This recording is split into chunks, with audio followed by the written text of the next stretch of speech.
Hello, everyone. It's Paul. We'll start in a few minutes here. Good to see a lot of familiar faces. Hi, Jeff and Adam from Australia.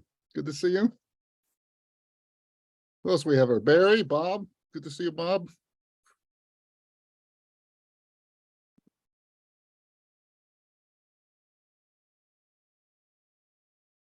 Martha, how are you? Good to see you. We've been doing this for a couple of months now, but this has been great for my Zoom skills because I finally learned out how to allow multiple people in at one time from the waiting room rather than clicking each one. So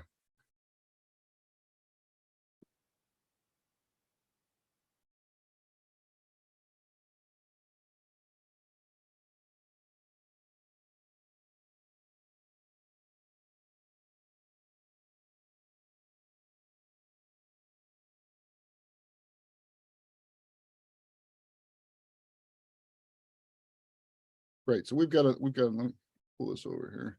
We've got enough to get started here. Welcome, everyone. My name is Paul Beyer. This is a experiment that started back in January, and it's kind of it's got some snowball going on here. So I really appreciate everyone participating. Let me share my slides here.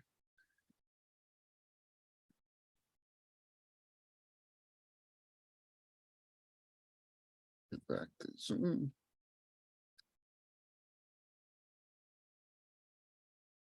Too many windows open.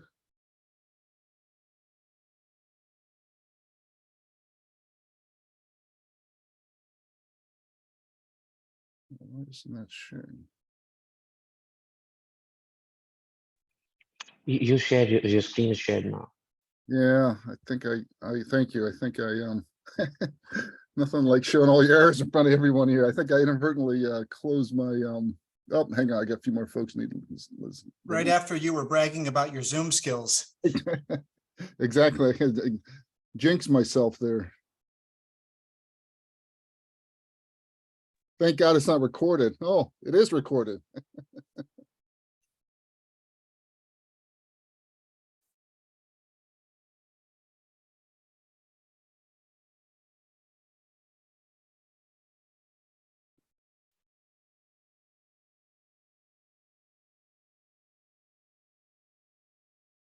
I'm organized now. 3 more people, still people in the waiting room.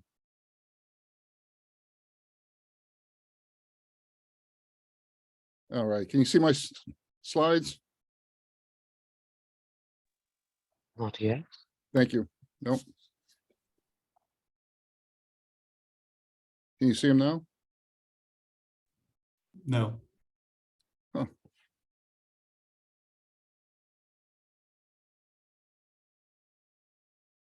You're not sharing your screen. Okay, share screen. There we go. Yeah, Hey. you see it Yep. now. Yep. It's visible now. Okay, so let's go ahead and start. 3 more people in the waiting room. Hang on here. So anyway, so welcome to the ChatGPT Learning Group. We've got a whole bunch of stuff on the calendar today. I've got just a few intro and announcements at the beginning. We have 2 showcases. I'm very excited. Yasu, who I went to school with, is calling in from Tokyo, Japan. He's going to share his case study with Midjourney and ChatGPT, and Alan's going to share a project that he recently did at a hackathon and got and placed well there. And at the end, if we have time, and hopefully we'll do our usual 2-minute case studies. So a few things on our end. What is this group? It is, it's a shared learning group. It's really focused on the generative AI. It's very practical. AI ethics are important. We're just not focusing on this meeting here. We'll do a poll here in a second, but it's about half business, half technical. This really is a centerpiece for learning and for networking. For people who are new, I encourage you to trade LinkedIn profiles and comments in the chat section.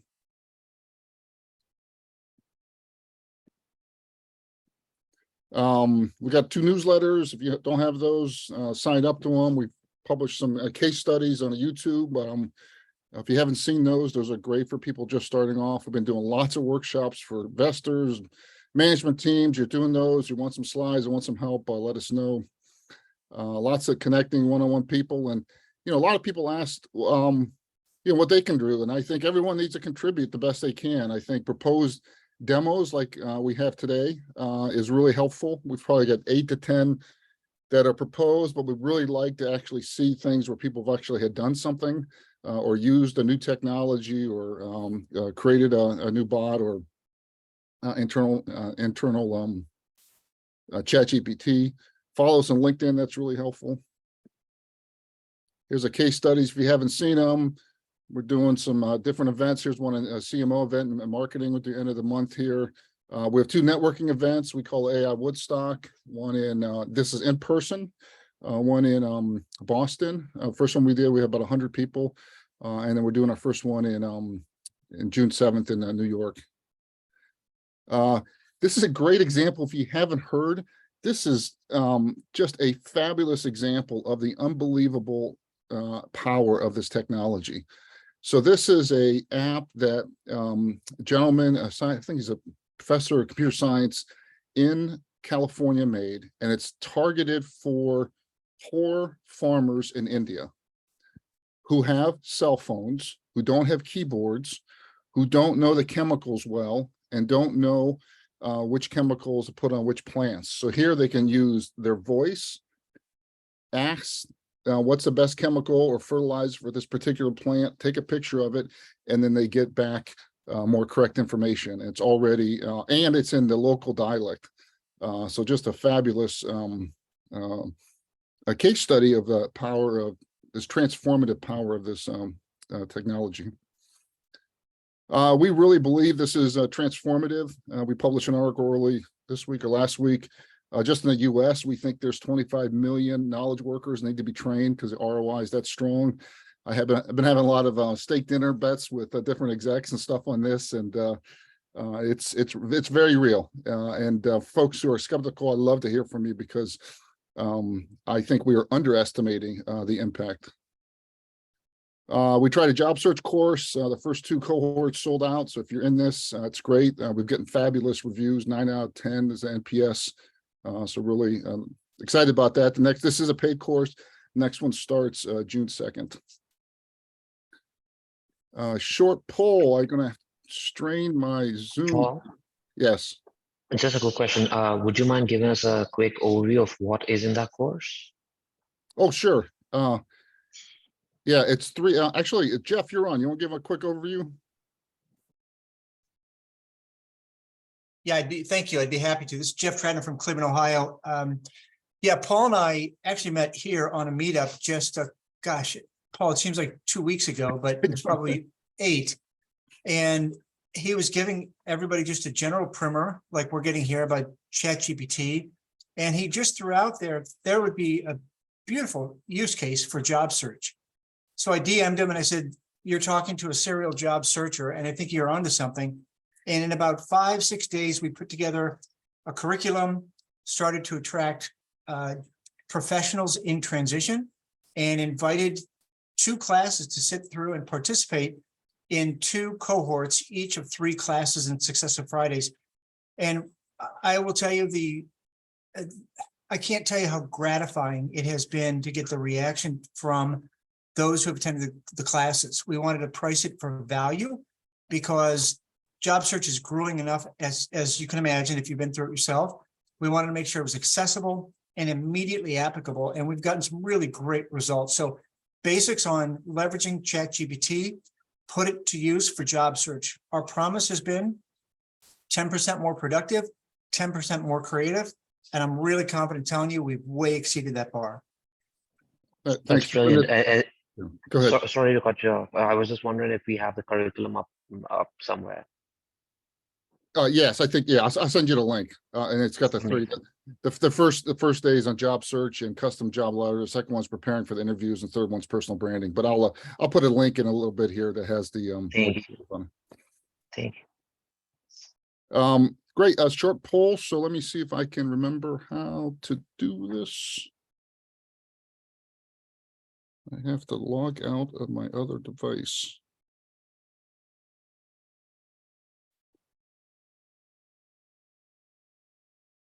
All right, poll. Now let me do the poll. We may skip the poll.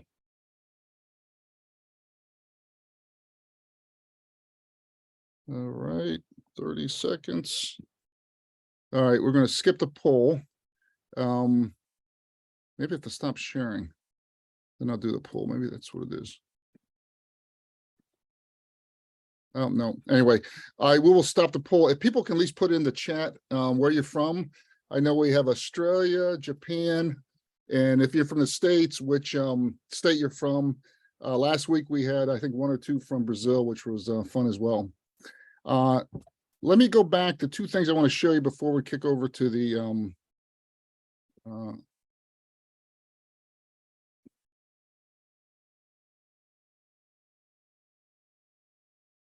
oh, maybe that's why I had some setting.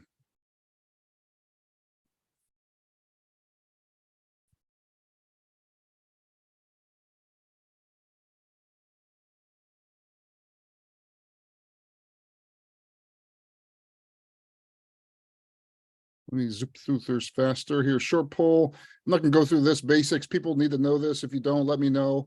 We have about 25 to 30% of people show up who've never used it. You need to know this. I think the most important things are 60 to 80% correct. It's not connected to the internet. It's best when humans do the last mile. I love Liz's comments that it's like having 1,000 interns at your fingertips, but you wouldn't send something drafted by an intern to your code or your customer or whatnot. And it's a similar mentality that we're advocating for here. Let me show you 2 prompts that we've been having show you the power if you haven't seen it. So here's one in job search. People haven't seen. So I'm going to, so you are a hiring manager for Progressive Insurance, which is a company in America, and you are hiring a claims adjuster.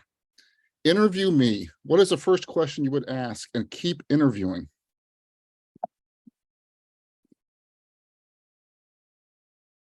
Can you provide a brief overview of your work experience? I worked 2 years at State Farm as an adjuster.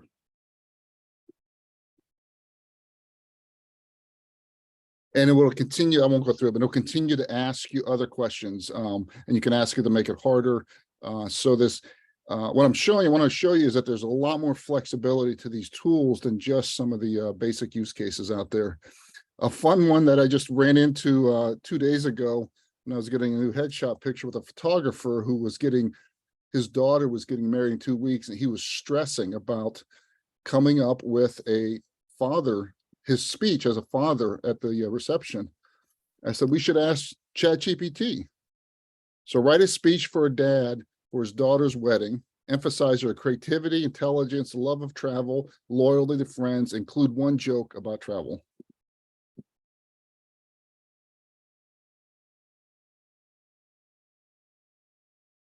I'm using 4. 4 takes a little longer. 4 is the one that you get with the $20 a month plus. It's a little more comprehensive, but it takes longer to come back. Go ahead, Bob.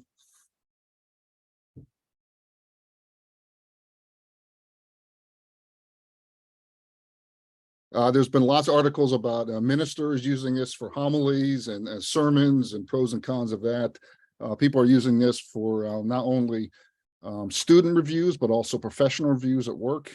Lots of questions about that. So anyway, it's a fun tool for that. But let's get to Paul. Just a quick comment. I was on mute there. 3.5 versus 4.0. If it's a simple question where you're querying, trying to find out knowledge that might be in its, call it a database for the sake of discussion, 3.5 is good enough by a wide margin. But if it requires reasoning, more detailed thought process, commonly known as critical thinking, 3.5 will sometimes give either a non-answer or a pretty bad answer. And if you do the same question into 4.0, it can yield amazing results. Thank you. Exactly. And for people who haven't seen, if you hover over 3.5, you'll notice there the speed, that middle thing has 5 green indicators. And GPT-4, the paid version, has 5 on reasoning, and speed's a lot slower. It's a great, thank you, Bob. So Yasu, let me turn it over. So I'm very excited. My classmate is calling in from Japan. So Ohio gozaimasu. Yasu, please explain a little bit your background, that you're not a hardcore data scientist and your project. I'm just, I have been working in finance basically until retirement, last year. And, you have plenty of time, after that. So I thought that, maybe I should, experiment a little bit, it's just a hobby. So I decided I team up with a friend of mine and make this child storybook. It's now available on Amazon. I would highly appreciate if you could buy one. And as you see, it's very lots of beautiful, high quality illustrations, and I probably should at this juncture share my presentations. Wow, still. So yeah, for some reason, I don't seem to be able to. Sorry, why? See, so wait for me to ask you to share. Yeah, I'm asking the share, but for some reason it doesn't pop up in the presentations. Paul, you have to give permission to other participants to be able to share. You probably make It's working. Bob, can you share? Can others share? Yes, I can share, and I won't do it, but I can. Okay. Okay, sorry. Maybe just I would talk about from the present. It's actually not that difficult. So probably I should. Yeah, here I have. Yeah, show you. Yeah. Can you see it? Can you see the presentations? You can now. Thank you. Yeah. So this is the storybook. Child storybook. I created. It took. It doesn't take too many days in net, but the process is the next, presentation is the process. Basically, first you would ask ChatGPT, give me the title for child story book, and then they're gonna come up something, and then if it's not interesting, you would ask again, please, give me another one. And eventually they're gonna come up with some, come up with some interesting title. And I would ask after that, please explain, please elaborate. And if it's good enough, ask ChatGPT create chapters. And for each chapter, you ask them develop stories. And this process is actually, of course, after making everything, probably you need to print out everything and read through it and need to edit. And, I actually asked them to shorten this, this chapter is too long, make it short, or this chapter is a bit dull, would you make it more exciting? And at the end of the day, you have to read everything yourself and, make sure that it's, coherent. Then, but and if you are happy with the story, you basically paste this story to Photoshop. Many people would suggest Canva, but at this juncture, Photoshop is more actually convenient or more useful. I would explain the reason later. And in my case, the left side is the illustrations, and the right side is the story. And based on the story, I generate illustrations by Midjourney. And if you struggle, sometimes you struggle to come up with a proper prompt, then in that case, you ask again ChatGPT, what kind of prompt would be the best in generating this kind of image in Midjourney, and ChatGPT gonna give you. And and if you are happy with the final results, you go to Kindle, Amazon, and publish on KDP. And this is a link. of that, or Kindle page. And but if you can easily, go. I mean, if you go, when you go to Amazon, please, search this, the Secret Garden of the Enchanted Forest by Lily Lunar, and then you can easily find it. By the way, publishing on KDP, Kindle Direct Publishing doesn't cost you anything. So it's very easy. I find that the main challenge of this project is to create the consistent characters in Midjourney. This, girl is a protagonist of this story, but but to create a child story, you need to generate her image, consistently, page after page. That was the most difficult part. But I wouldn't go into further detail, but there are some ways to somehow, not perfectly, make sure that you generate consistent images. And also number 6, and at this juncture, editing and rearranging skill on Photoshop is a must. This is the reason why I actually prefer Photoshop as to Canva. And especially I find that it's very difficult to produce. If it's generating one person, one girl or one boy, one dog, it's very easy to do that in Midjourney. However, if you would like to create the story, Luna, Lily is talking to a rabbit and squirrel, that kind of stuff, then Midjourney actually has, still difficult to do. For example, I'm gonna show you the example. For example, this one, you see that multiple characters are on the same page.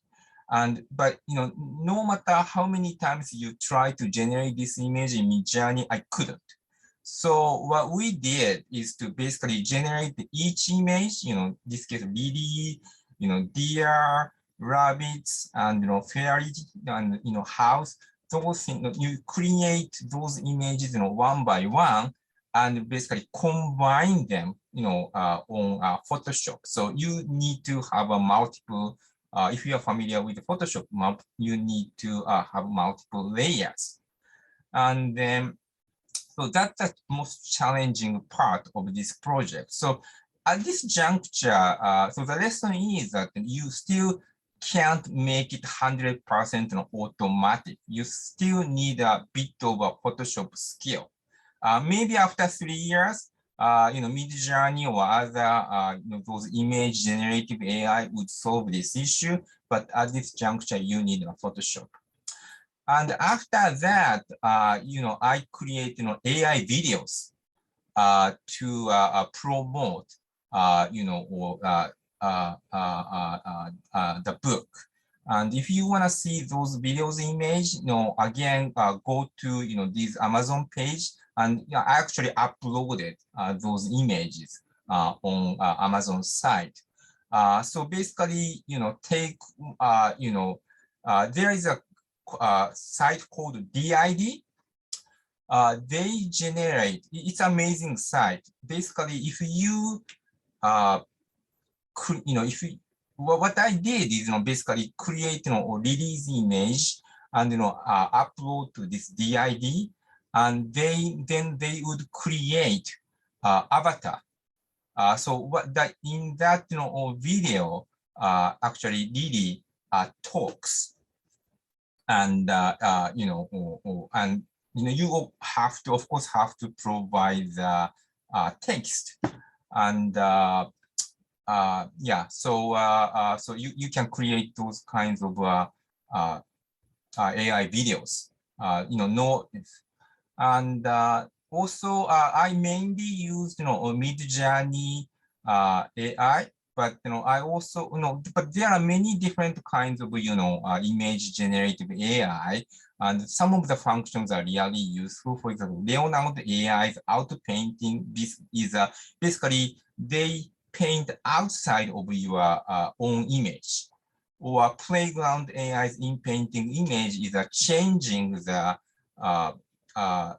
some elements of the image to a different thing. For example, if in my case, Lily was wearing the pants, but I switched into a skirts by using this playground AI's in painting functions. So that's it. The important thing is that I myself don't have any, creative writing skill. Don't have any creative writing background. Don't have any, artistic background. And but still, you can create, a pretty, decent, high quality illustration, a child storybook. So I found that it's really, AI technology is really revolutionary, even on, not only in the business side, but even on those kind of artistic or illustration side. Yes, yeah, so this is just great. Before we open the questions, just ballpark, collectively, do you think this was 30 hours, 3,000 hours? If somebody's if someone's on the audience and wants to kind of do this themselves, probably, I would say probably, if you condense it more like what, 20 hours type of stuff, or probably less than 20 hours. Yeah, and of course, initially you would struggle because, you experiment, but, in a nutshell, yeah, it's 20 hours. That's great. That's great. Well, let's open it up. So if you don't mind raising your hand, we've got 60 or 80 people on here, and I'll call on folks. What was the, while we're waiting, this sort of D-ID, that's a really cool tool. Did you, people haven't used that. Someone needs to stick it in there, because you want to explain what it is? And it's a kind of, it's hard to explain a little bit, but maybe I should show the real example of this one. Please wait. Give me a few seconds. Can I open this one?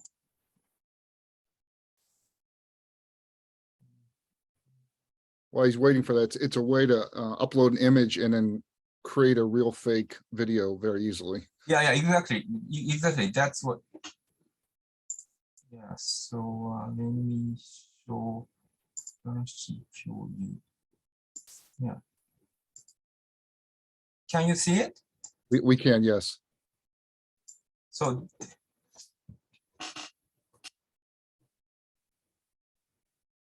this was an image you uploaded the DID-ID program. I uploaded the image to DID and also provide the text, and they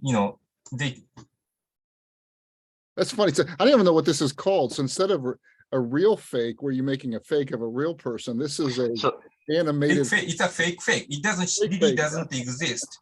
The voice doesn't. Everything is basically this video is AI. This image is AI. Voice is AI. No human is here. Yeah. Everything and this DID, and I also find that there are many other companies to provide this kind of similar services. DID itself is an Israeli company, and but I'm sure that other countries also provide a similar, especially US, provide a similar technology. It's really amazing, and it's somewhat dangerous because I'm sure that you are hearing the story of Trump or Biden making the fake speeches. Yes, you can easily do that. At this juncture, you still can tell this is AI. But in a few years, I'm afraid that you can't tell the difference. Great. Let's open it up. Are there a few questions for Yasu? Yes. Hi, Martha. Martha here. May you play a little bit of the video? Oh, Father, can you see this? Can you see this video? Yes. I can't hear it. Oh, I don't think I don't know if you can hear it through the Zoom. You can't hear it? You can't hear. Okay, sorry. Oh yeah, you can probably share the image, but maybe not share the voice. Sorry about that. If you go to Amazon, can she see it on the Amazon link? Yeah, okay. okay. I will. Okay. Should I open the Amazon link? Or? No, that's fine. That's fine. Okay. If I could put it in, I think someone did. If someone would add it to the Yeah. chat. So while we're wrapping up here, Yasu, this is fabulous. Can help us understand, describe. I know we were talking a little bit before the meeting started, but tell the world, the rest of the world, what it's like in Japan. Are people aware of ChatGPT? Are they using it? Or they think it's going to take jobs, not take jobs? What's your sense on it? It's wide. It's very it's quickly spreading, and almost everybody knows what ChatGPT is, and many people are actually scared because it could replace many jobs. It could replace you. Because white collars used to think that AI could replace the blue collar job, but we are safe. No, you could be also replaced. And also illustrators, in this case, Midjourney, those image generative AI also is scaring lots of professional illustrators or even comic makers. Because you can, even me can draw very beautiful pictures. I don't have any artist background, no artist skill, but yet, you can come up with a very beautiful images. And I told Paul, but it's also, I read that it's also happening in China. And lots of, Chinese games seems to be very popular, worldwide. But those game developers are now started to use those Midjourney or other generative AI. And then those professional illustrators used to draw for those games are now required to simply edit and correct, by using the Photoshop, those AI images. So it's also that the short answer is it's quickly being adapted. And it's basically causing a bit of a panic everywhere. Well, Yasu-san, domo arigato. Thank you very much. Thank you. Thank you very much. And next we have Alan. I think I see you there. So why don't you introduce yourself? I am here, but Bob had his hand raised. Oh, I'm sorry. Bob, do you have a question? It's just a suggestion to Yasu. So I've been playing around with Adobe Firefly. I've been on the since they launched the beta a couple of weeks ago. I won't go through the details at this point, but one thing that might help you to get if you get on the beta is the integration of the workflow from the AI text to image generation to Photoshop and vice versa. So you're going to be able to work under Creative Cloud to probably solve a lot of the time issues that you were having of integrating what gets created in terms of image format. There's lots of other features in Adobe's Firefly. I'd suggest getting on the beta and kind of seeing and comparing it to Midjourney. It's still in beta form, so not perfect with regard to image generation, but functionally, it's going to be a big player in the market. Yeah, you're right.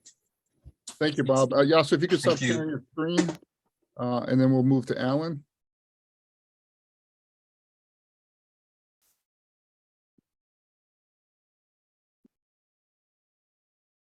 So, so I think you've got to stop sharing. Nope, I can do it. I think so. Hang on. Oh, you did. Okay, great, Alan. Go ahead, Alan. Introduce yourself and thank you. Tell us what kind of trouble you've been causing over there. So hi, everyone. My name is Alan Furstenberg. I am a professional software developer. So my day job is developing websites and backend systems and integrating with the databases and developing mobile apps and a whole pile of different software development stuff. I also, in my spare time, which I don't have any of, but in my spare time, I like helping other developers learn how to use new technologies, including new generative AI technologies. Most recently, I've been helping developers learn how to develop for the Google Assistant and Alexa, these devices that you could talk with and get responses back from. And that's kind of what has gotten me into the generative AI space. So that's where I've been coming from a lot of this. Project that I developed about 5 years ago at this point is something called Voodoo Drive. That's VODO, Voodoo, like to do. It's a long story. And I'm bringing up chat so I can see if people say stuff. And that has led me to the project that I worked on this weekend at a hackathon. For those of you that are not developers and don't know what a hackathon is, we're not trying to break into systems. We're not trying to break systems. What we're trying to do is dive into something very, very deeply and just try to get something together based on new bits of technology that we've learned, or new tools that we're playing with, or new concepts, or that sort of thing. And the goal of this particular hackathon was for people to start learning how to create prompts for large language models, LLMs, like GPT, and integrate them into other software that is being developed. So, for example, we will, there were some examples out there about using it to, be a nanny and help bring up recipes and help dating apps and so forth. And I guess, Paul, this was where you found me. Were you participating in this as well? No, I just saw you on LinkedIn and just love the use case. So Okay, so thank you. I appreciate you inviting me to this. I hadn't heard of you guys before, so I'm thrilled that you invited me for this. Thank you. And my use case had been, so what I did 5 years ago with Voodoo Drive was create a very simple way that you would have a conversation with spreadsheets that you wrote. Spreadsheets have structure that we usually kind of standard. We usually build spreadsheets that have a header row on them, and they have formulas, and we know, each row is a new record. And I had developed a system that would let you talk with that, and I can demonstrate some of how that worked. One of the biggest problems with that system, however, and I had a number of people always asking me things like, well, this is great if I've already got a row with a formula on it. What if I wanted to ask another question? And the answer was, that's harder. In fact, it's a lot harder. So as these generative models started coming up, as ChatGPT came out, I started experimenting with, okay, can I get these models to create a formula that I could then plug into a spreadsheet that would do this, and then I could ask it in a very natural way. So for example, will it let me click on this? There we go. Oops. So for example, if I've got a spreadsheet that contains, a month worth of my weight that I've been recording, and one of the things that Voodoo Drive itself lets me do is store this using my voice. And again, I can demonstrate that if you want. But that's just putting data in and getting simple values, like what was my weight today and what's the value of change. What I wanted to be able to do was have one of the generative models create a formula that I could then stick into another spreadsheet that references the first one and produces a value, and then use a different prompt to combine this value that my spreadsheet is computed with the question and create a very reasonable sounding answer. So I can demonstrate that. Maybe, come on. It would be, hang on just a moment. Let's see if I can resize this. Alan, I had a bunch of gremlins on my end, so they might have snuck over to your computer. No, there we go. I just had something covering up the tab that I was trying to click on. So for example, I want to open weight. And one of the important things to understand is that it doesn't know anything about the spreadsheet specifically until I tell it what spreadsheet to use, at which point I've got a process that starts creating some stuff that loads it dynamically into a prompt shortly. So I can then ask a question like, what was my average weight in April?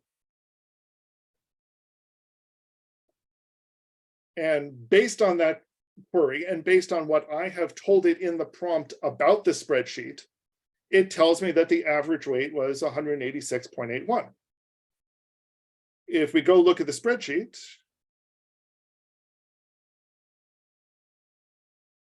oh, that's interesting. That's a new one. I have no idea now how it came up with this number, unless I just accidentally deleted the formula. So what it would normally, let me try that again. You're right, the gremlins are what was my average weight in April?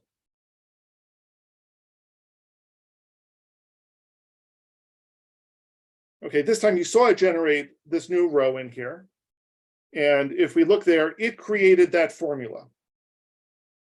Then computed it. I had another process that, by it meaning my program, not the prompt, or the prompt created the formula. My element of it took that formula, stuck it into the spreadsheet, got this number back, gave it to another prompt to create the response. So, but I just want to pause for a second, make sure everyone's understanding. So you're showing a lot of different things. One, you're showing a voice input in instead of texting. I could equally well have done it with text. Text, correct. So it's two I different use modes, voice. right? I use voice because the original method of working with Voodoo Drive was through voice, that I would ask a question and it would speak the answer to me. Yeah. I just use voice here to, it's easier to talk about it while I'm talking to you than typing it in. Yeah. And then you're having it interrogate or evaluate a spreadsheet it doesn't know about, doing that, and then coming back and presenting the information. Correct. And actually, again, we've got a bunch of different processes going on here. Be great as the video is shared. Is that to me, or is that to? Yeah, I think that this is online, isn't it? Oh, so this first video Yes. that you see there, that URL, I posted the URL for this page already. That's a dev post. The video itself is on YouTube, and that should be online. That is, however, a very, very quick 2-minute demo that's like sped up. So I talk really fast. But you're welcome to watch it. Alan, this is great. So what sort of high level, what are you seeing? That this is opening up the ways to have very cost-effective analysis of complicated spreadsheets, or where's the limit on this? Is it, you know, if I have it's different worksheets, will it do that? Can I go to IB investment bankers who have the intergalactic models at sensitivity and ask this stuff? So what you're looking at here, what's on the screen right now, is a prototype. It's very much a prototype. It was me experimenting with building prompts that could do this. And they're actually building dynamic prompts. So it's a program that I wrote that looks at the spreadsheet, looks at this structure, looks at what the columns are, looks at some other information, and as part of that builds the prompt, combining it with your question. So when I ask a question of, you know, what was my average weight in April? It takes your question, combines it with a bunch of other stuff that it knows about the spreadsheet, and hands it to GPT, asking it to create a formula. GPT returns that formula. My program then sticks it into the spreadsheet. So that's the formula that GPT gave back, this part up here. It sticks it into the spreadsheet gives me an answer, and my program takes that answer, combines it with another prompt, and hands it back to GPT to give me the prompt that eventually shows up here. It's a term that we call prompt chaining. So combining GPT in a step with a bunch of other things that are going on. That's great. Sorry, Bobby, one more thing, one more paragraph, and then we'll open up the questions. Go ahead. Oh, no, I was going to say, Vivian, asked a great question. Is this going to replace folks querying databases with SQL? Business analysts or data analysts? I don't know. That's kind of one of the things I sought to explore when I was building Voodoo Drive in the first place. But I very much think that it does have that kind of potential. One of the things I kind of envisioned when I first built Voodoo Drive, and as I'm building this, was, the CEO in his office previously used to say, we used to hit his intercom system and say, what were our average sales last quarter? And now, instead, turning to a virtual assistant and saying, Alexa, or, hey, Google, cancel. What was my average, what was the average sales this quarter? And that kicking off a process much like this. So it changes it. What I would say, however, is that business analysts and data analysts are still going to be there because A, they still need to come up with the questions. And B, some of the formulas are better done as complicated formulas that are built in to the sheet itself. You know, so some of these cells are just formulas themselves. But it's a great question. So DTAB asked, prompt chaining equals lang chain as the backend connectors.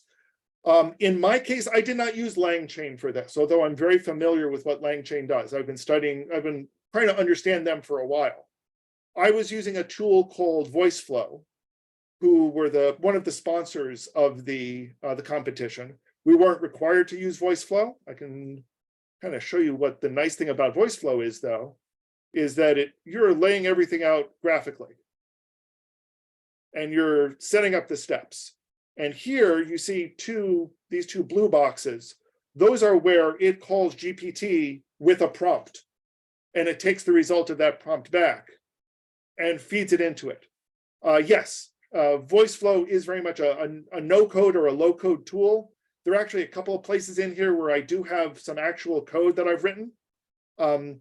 Basically, the two green, well, the green squares are where I call an API a separate process somewhere that have my code in it, and there's some code hiding in here as well. So there's definitely code here, but VoiceFlow lets people chain stuff together and include AI as part of that process. And quite a few of the people who were in the hackathon were not developers. So Douglas asked, is my spreadsheet data shared with ChatGPT, or is the spreadsheet private and not shared for training the LLM? That's one of the great things about this. The spreadsheet itself and the data in the spreadsheet is not shared with ChatGPT. The only thing that is shared with ChatGPT is, as part of the prompt, I give it basically the header information, some of the formatting information, the title of the spreadsheet, some other information along those lines. But the data itself is not. So in order to get the result, it's taking the formula that ChatGPT is creating and putting that formula in the spreadsheet for evaluation. So, and I feel like that's one of the important parts here, is that we're only relying on ChatGPT to do what I call some very fuzzy things. Or one of the things I find is that the GPT models work best at what their namesake is all about. They're for transforming information. So transform my fuzzy human statement into a spreadsheet formula. Transform these two solid chunks of data, your statement and this number, transform that into a fuzzy response that humans will like. So rather than using GPT as a source of truth, which it is bad at, use it as the assistant to kind of help take what a human has said and put it into a form that a program can better understand. That's really well said, Alan. That's really well said. A couple conferences ago, the CEO of HubSpot, or one of the co-founders, Brian Halligan, said that he thinks this is transformative for all enterprise apps. They have already come out with, so they do a CRM where people are always kind of going, now, where's my sales? How many leads do I have? Now they have a voice and a text overface for that. And he thinks that, probably 80–90% of on the business side, interfacing with enterprise apps will start moving like that. Would you agree with that, or? I would. Well, let me put it this way. 5 years ago, when I first started getting into developing for consumer voice systems, when I started developing for Alexa, and let me shut this up before it says something again, and the Google Assistant, I thought that we were going to see businesses more and more heading in that direction.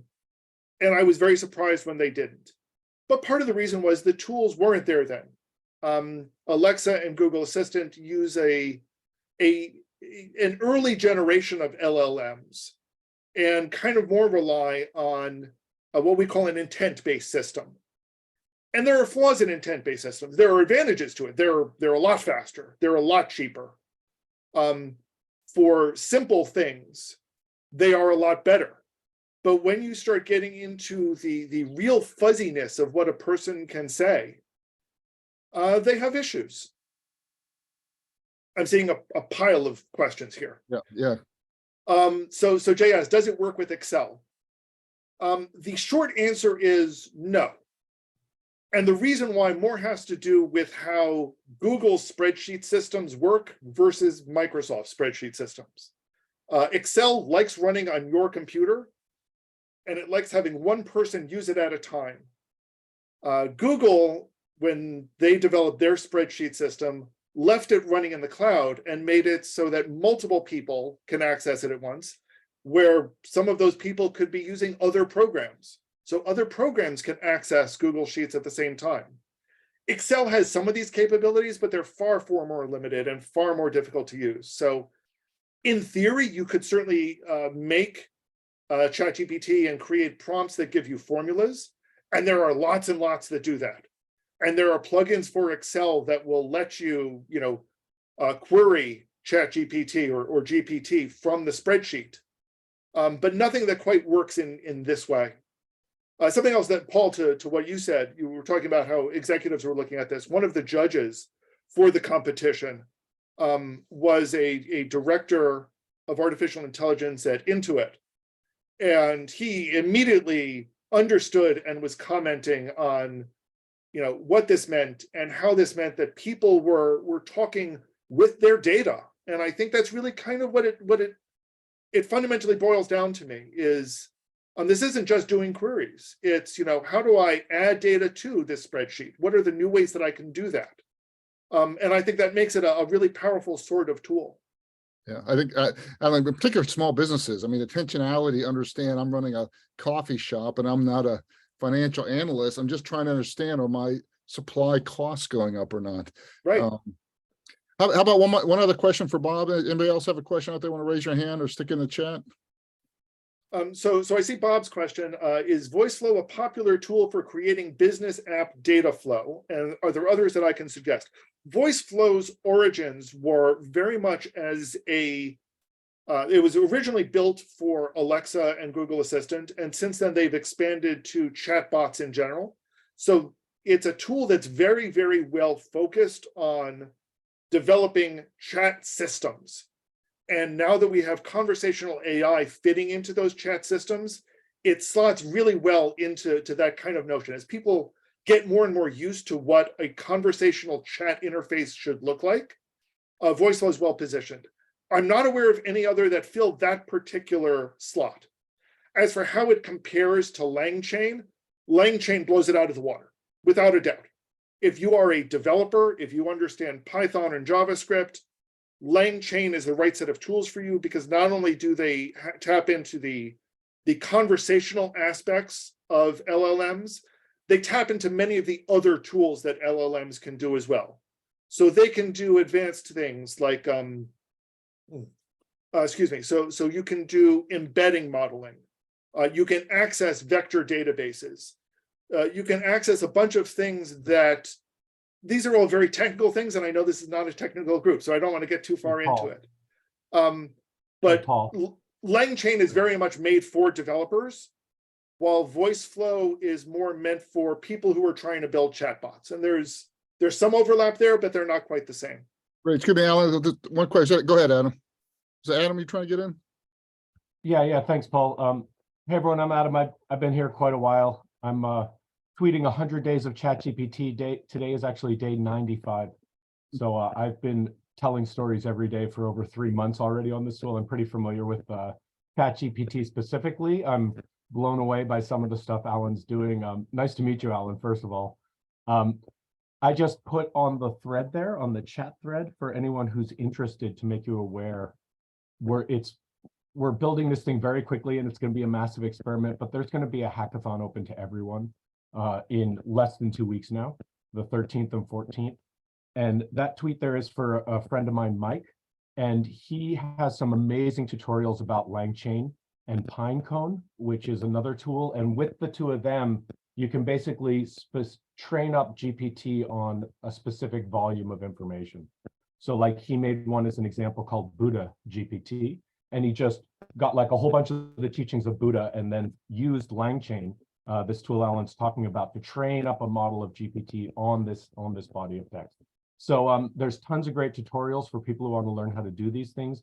The idea of the hackathon is over a 48-hour period. We're going to have Twitter Spaces.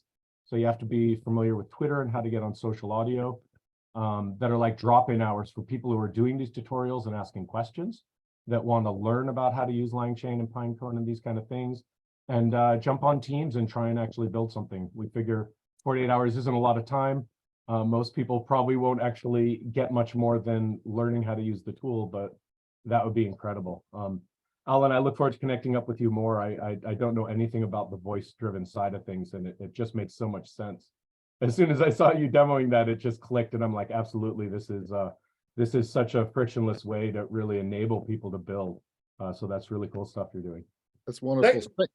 Thank you very much. Let me just say about hackathons, 48 hours is not a lot of time. This hackathon was about 36 hours. So it was a very short time frame. And in it, I learned a whole new tool. I had never used VoiceFlow before. It was my first time using it. And it was my first time building prompts and integrating them into another piece of software. Because, you know, I'd played with ChatGPT, I'd played with Google Bard, I've played with some of the others. I played a little bit with tools like Pinecone, and I played a little bit with LangChain, but I never really put anything together into something that somebody else could use. So this was my first shot. The great thing about a hackathon is that it's focused time. It's really meant for you to say, I'm coming into this knowing nothing. There are mentors who will help me when I run into problems, and I'm going to run into problems, but I'm going to walk away from this tired, but learning a whole lot. So, you know, even if you don't think you could do it, try it. What's the worst that happens? Alan, thank you so much. Adam, best of luck. I put my links in there to both Twitter and LinkedIn if anyone wants to connect up. Thanks. Yeah, I'm happy to help you find your way into this world as well. Last call for any contributions or announcements. So great. Thank you, everyone. We'll see you next week. Thank you for having me. Absolutely. Great work, Alan. Great work, Yasu.